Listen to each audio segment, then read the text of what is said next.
NHS, and when will she publish the full legal text so that we know the details of what the most favoured nation mitigations actually are? I may have to offer the Honourable Lady a mince pie because she's talking baubles. This pharmaceutical deal will deliver faster access to new medicines for NHS patients, and it will deliver the security and stability that our world-leading pharmaceutical sector needs, including 0% tariffs on their exports to America for 3 years. We are also updating the NICE guidelines for the first time in 20 years, a significant deal that the ABPI has welcomed. It's a pity the Honourable Lady continues to act like Scrooge. Julia Lopez. If we're making Christmas jokes, I think this deal is all tinsel and no tree, Mr. Speaker. The problem is Labour trumpets about these deals and then is completely sketchy about what's actually been agreed. Just like the US-UK tech deal, we've now found out from President Trump that he's put that deal on ice. So despite all of that golden carriage action in September, despite the Prime Minister honking on about his negotiating skills, can the Secretary of State confirm the Prime Minister has actually nailed down none of the key details on pharma, no zero tariff pact on steel, and no deal on tech? We have signed a groundbreaking US-UK tech partnership deal that has delivered over £30 billion of investment into the UK, alongside our biggest ever investment into research and development, 4 AI growth zones, delivering 13,000 jobs in North Wales, South Wales, the South East and the North East. Our plan to upskill 7.5 million workers in AI skills and backing great British scientists, that's a record I am proud of. It's a pity she remains the ghost of Christmas past. Right, let us come to Prime Minister's questions. Melanie Ward. Question number 1, please, Mr. Speaker. Prime Minister. Mr. Speaker, the anti-Semitic terror attack on Bondi Beach was sickening. It has had a profound impact around the world, including on Jewish communities here in the United Kingdom. These incidents are not isolated. We think of the appalling attack at Heaton Park earlier this year, and these incidents are chillingly focused on some of the holiest days in the Jewish calendar. Mr. Speaker, I've been in touch over the last few days with the Community Security Trust, the Home Office and the Chief Rabbi about security for Hanukkah events here in the United Kingdom. Last night we held a Hanukkah reception in Downing Street where I reaffirmed our fight against the poison of anti-Semitism. We will use all of our powers to make sure Jewish communities are safe and secure as they should be. Mr. Speaker, may I also take this opportunity to wish you, all the staff in Parliament, every member and their families across the House a very happy Christmas. And a little festive advice to those in reform. If mysterious men from the East appear bearing gifts,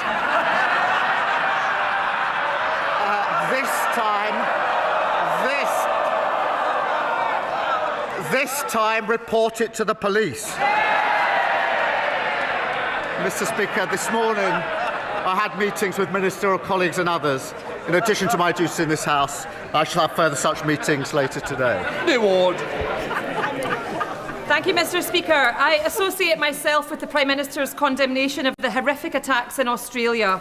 We must be clear that anti-Semitic terrorism is always an outrage. Mr. Speaker, at Christmas time, many across our country will be thinking of Bethlehem, where the situation remains extremely difficult.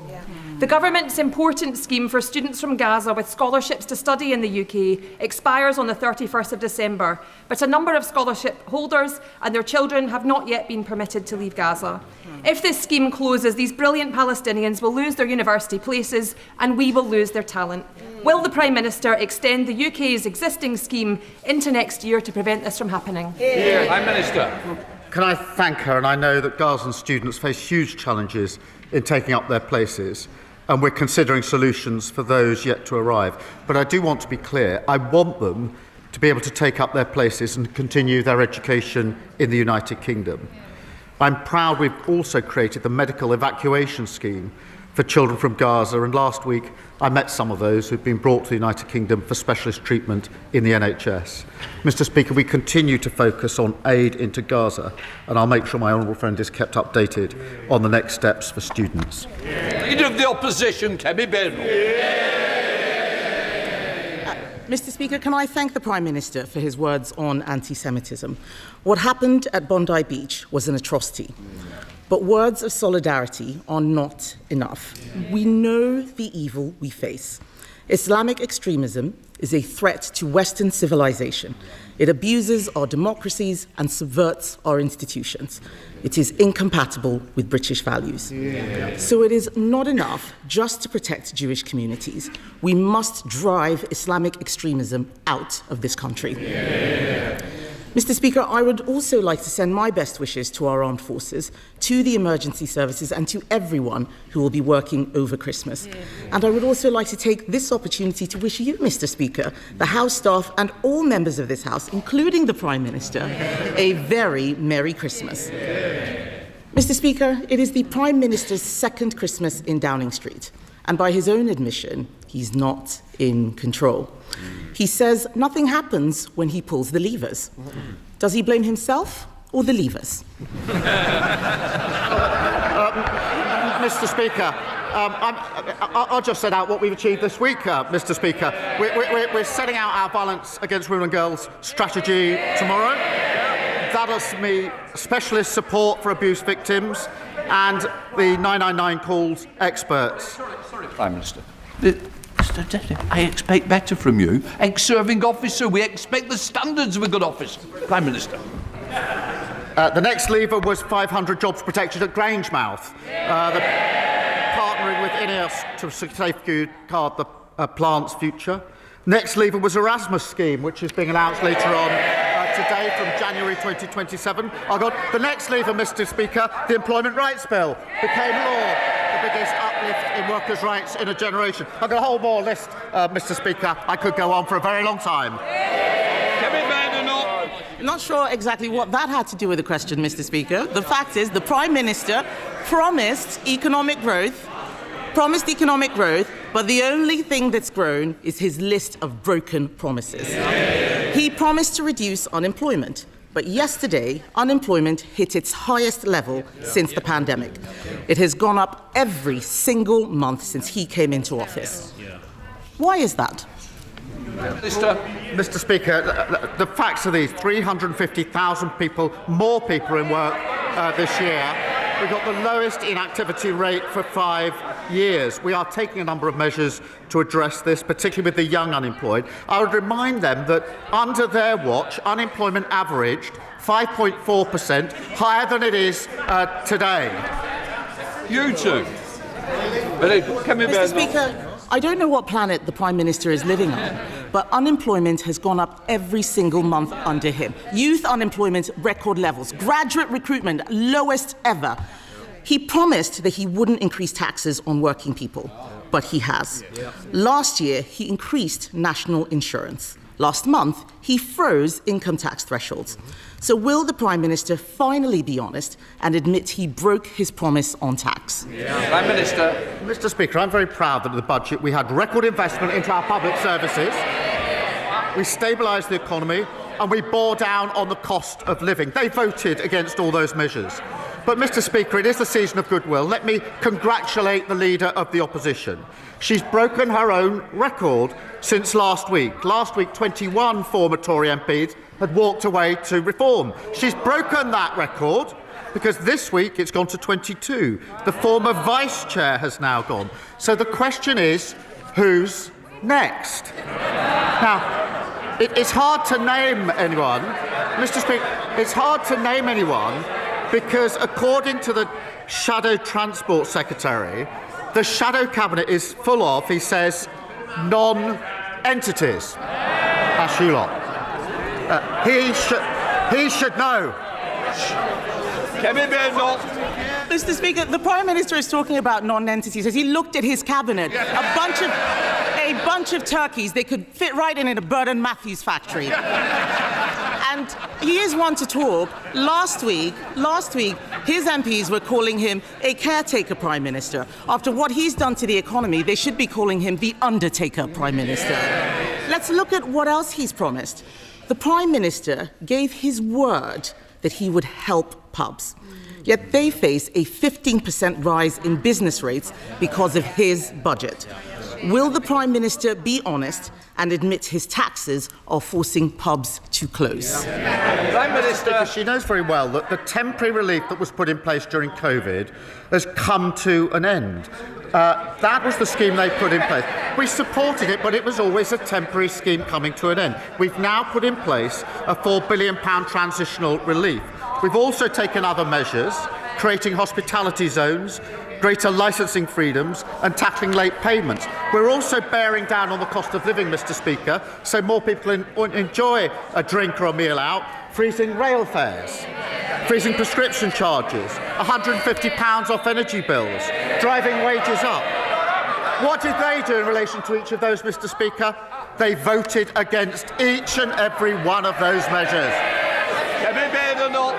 Mr. Speaker, what pubs has he been speaking to? They've been barred from all of them. And let's look at another broken promise. I don't know why they're shaking their heads. It's not my fault they've got nowhere to drown their sorrows. Let's look at another broken promise. He promised to end the doctors' strike. He gave the doctors a 28.9% pay rise. What did he get in return? This morning, they've gone back on strike for the third time. In the middle of winter, in the middle of the worst flu crisis in years. Mr. Speaker, this shouldn't be allowed. We already banned strikes by the police and the army. Why doesn't he put patients first, show some backbone, and ban doctors' strikes? Mr. Speaker, let me be clear about the strikes. They're dangerous and utterly irresponsible. And my message to resident doctors is don't abandon patients, work with us to improve conditions and rebuild the NHS. But, Mr. Speaker, they left the NHS absolutely on its knees, waiting lists through the roof and confidence absolutely rock bottom. And, Mr. Speaker, I take no lecture for them on industrial harmony. More days were lost to strike action on their watch than any year since the 1980s. Mr. Speaker, of course he's not going to ban doctor strikes. He doesn't have the baubles. The trade unions didn't just buy him. They can shake their heads all they like. We all know who's running their party, and it's not him. The trade unions didn't just buy him for Christmas, they bought him for life. And this matters for all those people out there facing a difficult new year. The Prime Minister has lost control. It's not the levers that don't work, it's him. He's breaking every promise he has made. He promised to bring down unemployment, it's up. He promised he wouldn't increase taxes, they're up. He promised to end the doctors' strike, they're on strike again. Mr. Speaker, he said his main mission was economic growth, but the economy is shrinking. With a year like that, is it any surprise that all his MPs want for Christmas is a new leader? Well, Mr. Speaker, we got the Muppets Christmas Carol here. The defections are happening so fast that at Christmas the leader of the opposition is going to be left home alone. And the member for Runcorn is clearly dreaming of a white Christmas. But, Mr. Speaker, we know what the leader of the opposition wants for Christmas. Her list to Santa is this. Dear Santa, please freeze the minimum wage. Please push hundreds of thousands of kids back into poverty and scrap maternity leave. Merry Christmas from the Tories. Mr. Speaker, what we're bringing is cheaper mortgages, new rights for workers and lifting 500,000 people out of poverty. We've achieved more in 14 months than they achieved in 14 miserable years. Thank you very much, Mr. Speaker. Ukraine is facing a fourth Christmas of war and loss. A Ukrainian family I met last week spoke movingly of the help and support that they had received from our community in Newport, but also of the real pain of separation from loved ones still in Ukraine serving near the front line. Will the Prime Minister join me in paying tribute to the bravery of these families and those that support them? And can he also take this opportunity for them in giving the House an update on what more we can do from this government to support our Ukrainian friends? Prime Minister. Well, can I heartily agree with her? British families have shown incredible kindness and hospitality. We have been working by way of update with our allies on frozen Russian assets to support Ukrainians in their hour of need. Today, Mr. Speaker, I can announce that we're issuing a licence to transfer £2.5 billion from the sale of Chelsea Football Club. That's been frozen, those funds, since 2022. My message to Abramovich is this: the clock is ticking. Honour the commitment that you made and pay up now. And if you don't, we're prepared to go to court so every penny reaches those whose lives have been torn apart by Putin's illegal war. Sir Ed Davey, Leader of the Liberal Democrats. Thank you, Mr. Speaker. Can I wish you, everyone in the whole House and the whole country, a merry and peaceful Christmas? And can I join the Prime Minister in expressing our horror at the appalling anti-Semitic terror attacks on Bondi Beach on the first day of Hanukkah? Our thoughts and prayers are with the families and friends of all those who've been killed and injured in this senseless act of violence, and our thoughts with the whole Jewish community. Mr. Speaker, I'm sure we've all heard British Jews explain how they no longer feel safe in this country. Many of us have friends who volunteer to put on stab vests and stand guard outside their synagogue, and at Heaton Park in October we saw why. Anti-Semitism is real, it is poisonous. We must all work together to stamp it out. The Board of Deputies have called for a comprehensive government strategy to tackle anti-Semitism. So will the Prime Minister commit to that today and set out what concrete steps he's taking to make sure Jewish people are safe in Britain? Prime Minister. Well, can I thank him for raising this really important issue? And it is really important that we have actions that match the words that we have expressed in response to these horrific attacks. The actions we've taken so far are increasing the funding for Jewish security up to £28 million. I'm pleased to do that, but I'm sad to do that. Having to pay more money to provide security for people to be at their place of worship and to go to school is a sad thing for this country to have to do. I've ordered a review of protest and hate crime laws to stop protests breeding hatred.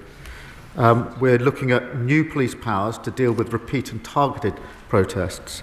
And we've launched a review and training to tackle anti-Semitism in the NHS. There are other steps that we are talking to the community about taking, but all of those actions have already started. Ed Davey. Thank the Prime Minister for that answer, and I hope he will look at the proposal from the Board of Deputies. I think we can work across this House to end the scourge of anti-Semitism. Mr. Speaker, turning to the NHS, even before today's irresponsible strike by the resident doctors, patients were facing a terrible winter crisis. Thousands have been left on trolleys in hospital corridors for hours, no privacy, no dignity, some even sorting themselves because there was no response. And there's been some tragic cases, Mr. Speaker, some people even dying on those trolleys and left undiscovered for hours. And the expectation is that this could get worse. So will the Prime Minister make this his number one priority to end this crisis, with a mass vaccination programme to stop so many people ending up in hospital with this virus, and funding the social care places people need to leave hospital when they're ready? Can I say how unacceptable the conditions that some are enduring in our hospitals are, and there's no excuse, and it is our number one priority. On vaccinations, we've had over 17 million patients vaccinated this year. That's an increase on last year, but I want to drive that up again next year because vaccinations make such a difference, both to patients and those who are staff within the hospitals. And of course, we take action on social care. Thank you. Brother McAvoy. Thank you, Mr. Speaker, and Merry Christmas to you and all your fantastic staff. Prime Minister, 2025 has been a momentous year for Darlington, Britain's best town, but there is much more to do. I met a lovely woman out door knocking recently, and she works 12-hour night shifts at a care home in the town. Her colleagues are on minimum wage, and many care workers across the town aren't even paid time and a half for working on Christmas Day. Like so many in her profession,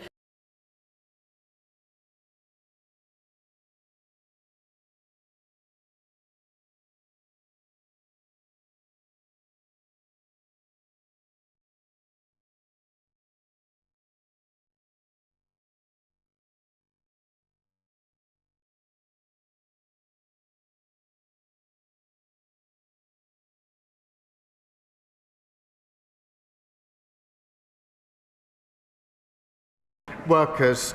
My sister is one of them, and I'm very proud of them and her for their invaluable work.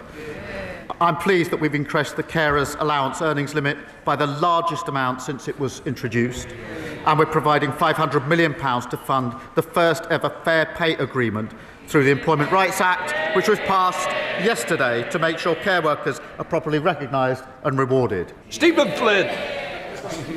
It's the season of goodwill, so with that in mind, I don't intend, it is indeed the season of goodwill, so with that in mind, I don't intend on asking the Prime Minister about his broken promises on energy bills, the 1,000 jobs being lost in the North Sea, the fact that Peter Mandelson is still a member of the House of Lords. I won't even ask him about the chaos that is engulfing the Labour Party, his budget and indeed his own leadership. No, Mr. Speaker, I simply want to wish the Prime Minister happy Christmas. How does he intend on spending his final one in Downing Street? Prime Minister. I'm going to get an update from the Chancellor on Grangemouth in just a minute. He's clearly not interested in Grangemouth. You would have thought on a day like this that he'd want to welcome the £120 million of investment into groundwork. It's a landmark investment protecting 500 jobs and hundreds more across Scotland's supply chain. And he can't even bring himself to mention it. Mr. Speaker, that's on top of the Typhoon defence jobs in Edinburgh and shipbuilding jobs on the Clyde. And after decades of SNP rule, they're totally out of ideas. They can't even welcome the Grangemouth news. Scotland deserves change next year with Anna Sawa. Thank you, Mr. Speaker. In 2020, my constituents, John and Karen Rowlands, lost their son Andrew in a road collision. He was just 18 years old and a passenger. Like too many others, Mr. Speaker, the driver of the car should never have been on the roads. He was underage, unlicensed and uninsured, and bought the car on social media using cash. Can the Prime Minister tell me how bereaved families like the Rowlands can have a meaningful say on our road safety strategy and ensure the right checks are in place to prevent future tragedies? Prime Minister. Can I send, I'm sure, condolences of the whole House to Andrew's family. It's an awful case, and every life that's lost to dangerous driving is a tragedy. In terms of the range of measures that we're taking to protect young drivers, they include penalties for driving uninsured and unlicensed, and measures to reduce the risks posed by unroadworthy vehicles. And in terms of influence of her and her constituents, I'll be very happy to set up an appropriate meeting for her constituents. Ben Maguire. And I thank the Prime Minister for confirming a Cornwall-only devolution deal since my last PMQ. In 1988, over 20,000 North Cornwall constituents were poisoned by the South West Water Authority. In a recent BBC documentary, strong suggestions were made of a cover-up by the Thatcher government. None of those victims have ever been properly compensated, and today South West Water poison my constituents with impunity with their constant sewage dumping. Christmas swims across Cornwall have been cancelled again, while constituents like William Howes in Padstow have been hospitalised. Wow. Will the Prime Minister please meet with me to finally deliver justice to all water poisoning victims and make sure this never happens again? Prime Minister. Well, it is right to remind us of what was a terrible scandal, and I will ask the Water Minister to meet him and his constituents to discuss it. He and the public are right to be furious that companies are still polluting our seas, lakes and rivers. Mr. Speaker, we've taken action banning bonuses for bosses in 6 polluting companies, changing the law so that those who hide sewage bills can be locked up, and issuing almost £30 million in fines to clean up waterways. We're clearing up the mess that the party over there left, like everything else. Antonia Bance. Thank you, Mr. Speaker. The West Midlands car industry is world famous, and this government backs our automotive sector. We got a US trade deal, and when criminals shut down production at Jaguar Land Rover, we back the supply chain. Brilliant companies like JH Lavender in my constituency. What a contrast with the member for Clacton, not here as usual, who said, "I predict Jaguar will now go bust," and they deserve to. Would the Prime Minister agree with me that the workers of the West Midlands and the entire country need a Labour government and can't afford the economic vandalism of Reform UK? Well, apparently the leader of Reform's in the lounge. I know he likes an early getaway at Christmas to get to his place in France. But, Mr. Speaker, he lobbied for economic sanctions against his own country when he was in the United States, with no thought for British workers and zero patriotism. The difference is our US deal secured the best deal for the car industry, providing certainty for the workforce at JLR. And there's more good news, Mr. Speaker, for the car industry this week, because Nissan is now building its new electric Leaf in Sunderland. That's the difference a Labour government makes. Sir Julian Smith. Compliment the Prime Minister on the work he's done on Ukraine and wish him well over Christmas on that topic. Mr. Speaker, pubs are at the centre of rural communities in areas such as North Yorkshire. They are under more pressure than ever before. Could I urge the Prime Minister and the Government to look again at the rates issue and to look at how to relax the transitional relief for those pubs, many of which are otherwise going to close? Prime Minister. Mr. Speaker, it is an important sector. At the heart of this challenge is the end of the temporary relief that was put in place during COVID. And that's why we put in place the transitional measures. And investing £500,000 into a hospitality support scheme to help rural pubs diversify. On issues like the cost of living, we've taken a number of measures to make it easier for people to go out and enjoy themselves in pubs, and we'll always look at what measures we can put in place to support pubs. Ed Robertson. Thank you, Mr. Speaker. People across Lichfield, Burntwood and the villages will be looking forward to a very happy new year, not least because of this government's commitment to the Midland Rail Hub project, which will revolutionise rail travel across the West Midlands and further afield. We are all really eager to see a better service between Lichfield and Birmingham as soon as possible, though. So will the Prime Minister join my campaign for a more regular service on the cross-city line? And can he confirm that rail commuters will benefit from frozen fares because of this Labour government? Well, Mr. Speaker, the hub means more regular services for up to 15 stations across the region. That's vital after the Lichfield to Birmingham service was slashed under the previous government.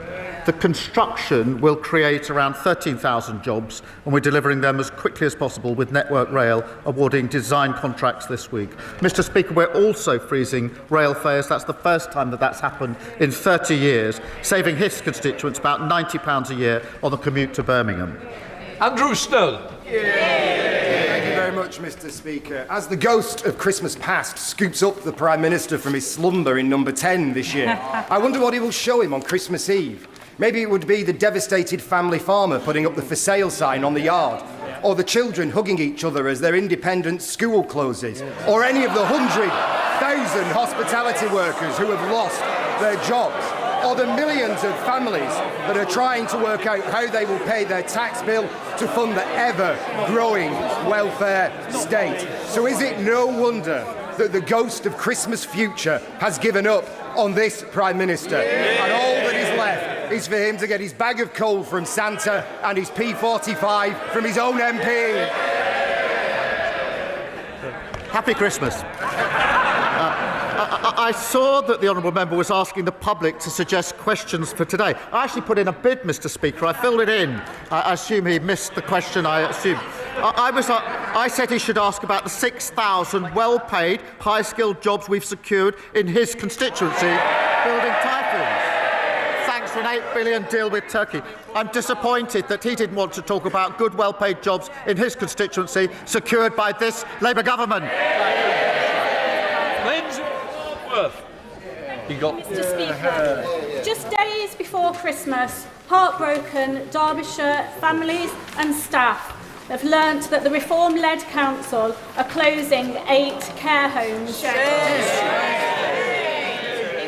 including Rowthorne in Amber Valley. And that comes just days after learning that the council's cost-saving claims were entirely fabricated. Does the Prime Minister agree with me that when Reform talk about Doge, what they're actually talking about is cutting vital public services? And will he join me in urging Derbyshire County Council to think again? Prime Minister. Well, it is deeply concerning to hear about the closure of 8 Derbyshire care homes by the Reform-led Derbyshire Council. It will be hugely concerning to residents and to their families, while we're making £3.7 billion of extra funding available to councils to fund social care. And let me say to the member for Clacton, relaxing in the lounge,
status. Sir John Whittingdale. Thank you, Mr. Speaker. Jimmy Lai is 79 and is a British citizen. He has already been in prison in Hong Kong for 5 years, simply for being a journalist.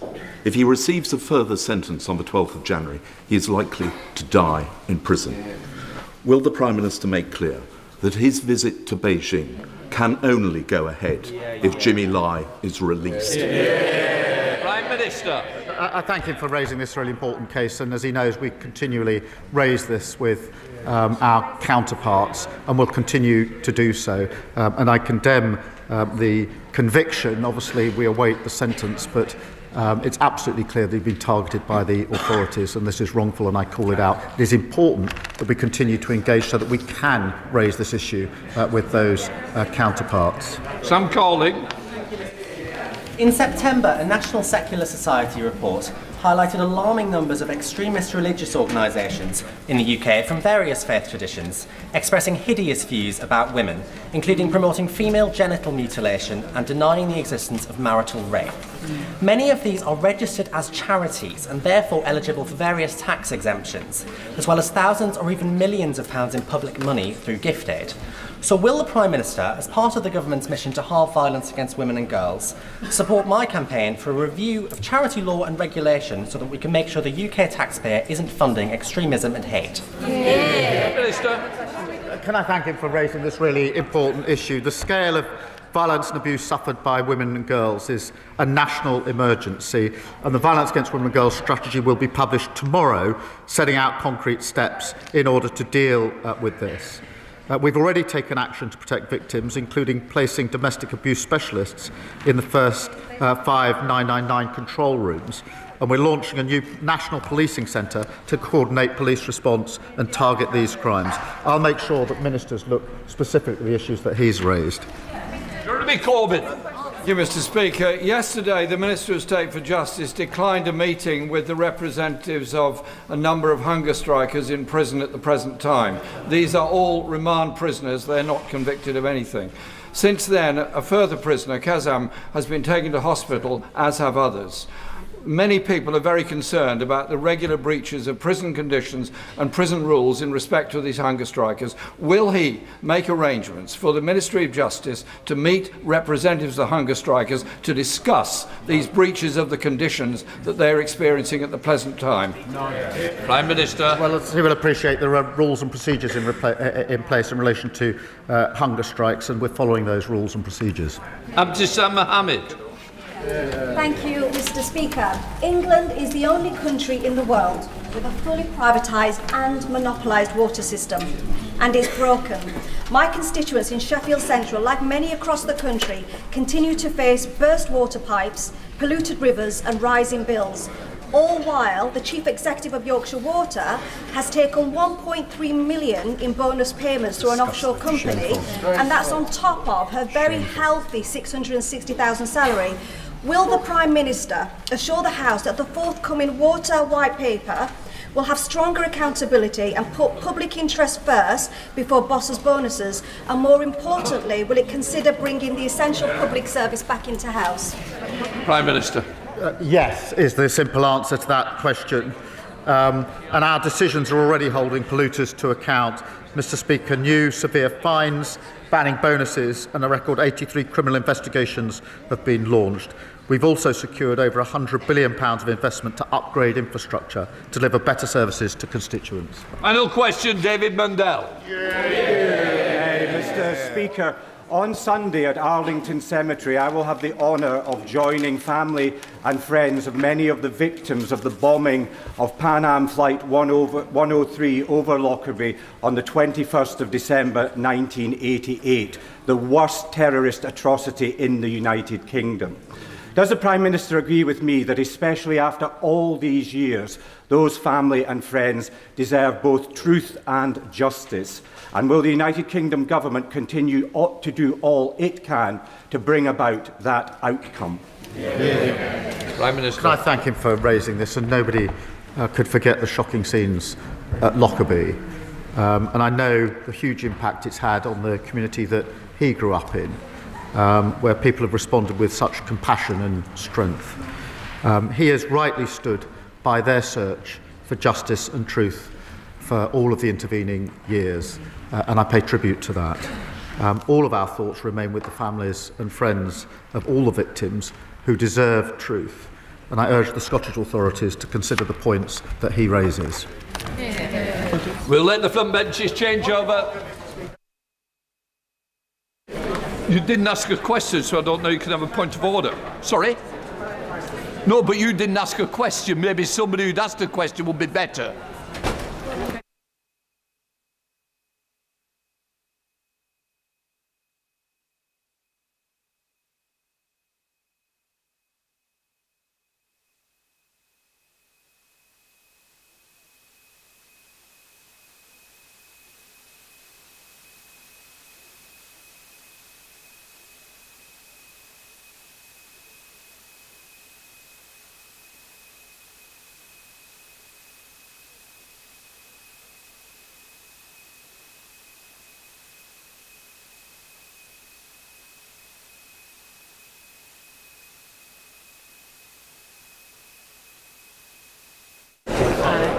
Order.